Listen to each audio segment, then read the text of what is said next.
Hey guys, what's up? It's Nicole. Welcome back to my channel.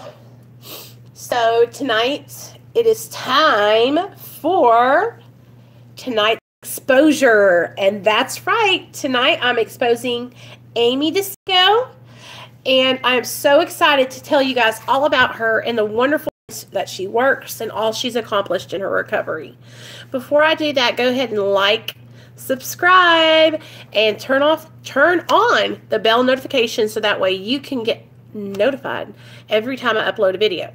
So Amy Dicicco is almost 2 years sober. Her sobriety date is actually on Thanksgiving, so she'll have 2 years on Thanksgiving. So she actually works for a place called Turning Point. But before I tell you about that, I want to tell you about how she came into recovery and what influenced her to change her life. So me and her are a lot alike. We did that whole back and forth relapse shuffle is what I call it. And she actually had a moment of clarity one day when she wrecked her vehicle in mid-overdose. So she was in the hospital, and they had been telling her, play the tape all the way through, and she played the tape all the way through, and what it showed her in her mind was that she was going to die. And so, you know, when you have that point when you're like, I got to make a change. Well, that's the point that Amy had gotten to, was if I don't change, I'm going to wind up dead. I'm going to lose my life. And I can really relate to that, because when I decided to make a change, it wasn't so much about me losing my life, but it was about me losing my son. So it was something that was impacting me greatly, and I can really understand where she's coming from. So she went into treatment. When she got out of treatment, she started at the bottom, you guys, but she was willing to make change. So she got herself a job at the Speedway. She had no vehicle because she had wrecked it, and she started getting to it. She started putting in the work. She started walking to her job and getting it done, and doing her recovery. She also has some mentors that she really looks up to, and that's Tim Ryan, Stacy Burns, and Saul Kane. After about 6 months working at the Speedway, she came upon a hand up, and Stacy Burns, the owner of Drug Free All Stars, I will link them below, offered her a position at Turning Point. And it was a small amount of hours, but anything was better than working at the Speedway. So she took the job, and she became a behavioral tech at Turning Point Treatment Center in Pontiac, Michigan.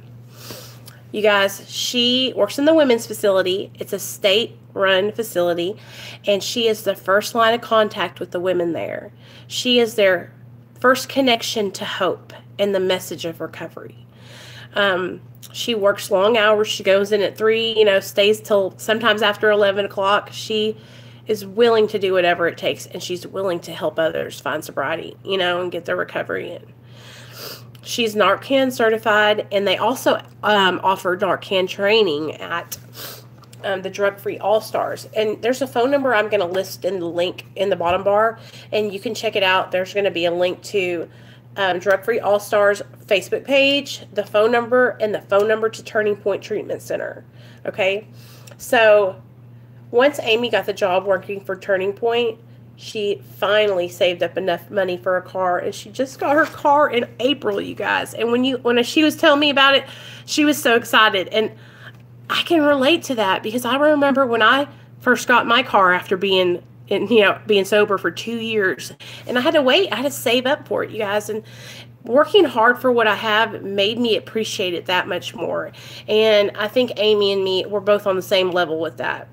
So she's got her car now, and she's able to go back and forth to her job. But her goal is to get her counseling license, so that way she can work, as a counselor and help people. And right now, she gets to help people, but she's not a certified counselor. You know what I mean? So she's limited on the things that she can do, and she wants to do more. But she's a strong woman in our recovery community. She's always positive. I really look up to her, you guys. She's one of the ones who calls me on my BS. She's actually one of the people who inspired me to start doing this series of exposés, because she was busting my balls about being negative all the time. You know, and I took heed to that. I was like, you know what? I see her. She's getting on me. And one day it was just like, I guess I just had enough. And I was like, you know what? She had said something and I saw her comment and I said, girl, ain't nobody talking about you. And then I was like, you know what? I need to make a change. And she helped me to make a change. She inspired me to make a change. And so that's why I'm choosing to expose her for her amazing job that she does in her recovery and for the recovery community. And she's a strong woman and a positive woman, and she's somebody that I admire. I admire her recovery, and I want what she has. So if you're not already connected to Amy or you would like to be, I'm going to link her in the description box. But this is what I'm doing, you guys. I'm exposing her. I'm so proud of her. And I hope you guys like these videos. I hope that you guys understand the whole premise behind exposing people for the awesome jobs that they're doing and keeping their recovery strong. Because we are so hard on ourselves, you guys. It's so easy to beat ourselves up and to get upset at ourselves. You know, we're our own worst critics. So when someone like gives you a compliment, especially when you're peers, it feels so good. And I want to help people feel good. So, Amy, you're kicking ass and you're taking names, girl.